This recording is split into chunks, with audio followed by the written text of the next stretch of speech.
Итак, сегодня я сделал кресло-качалку.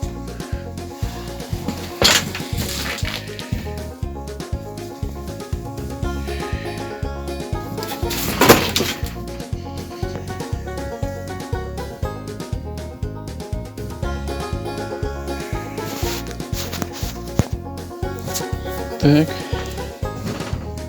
демонстрация моей кресло-качалки. Так далеко, слишком близко.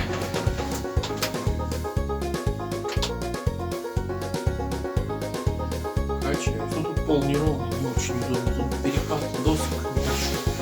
Так, ничего, нормально.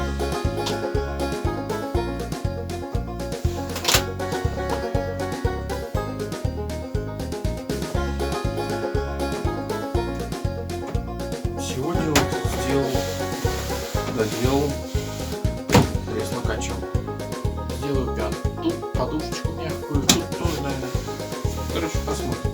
И сидушку сделаю мягкую со спинкой. Так что вот, сбылась моя мечта, сделать себе качалку.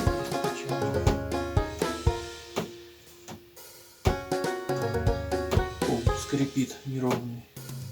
Деревянный пол, поэтому перепады неровно качается.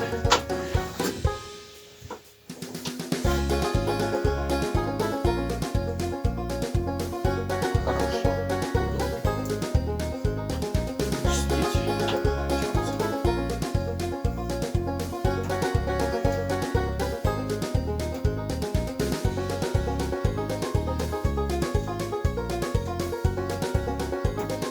Класс.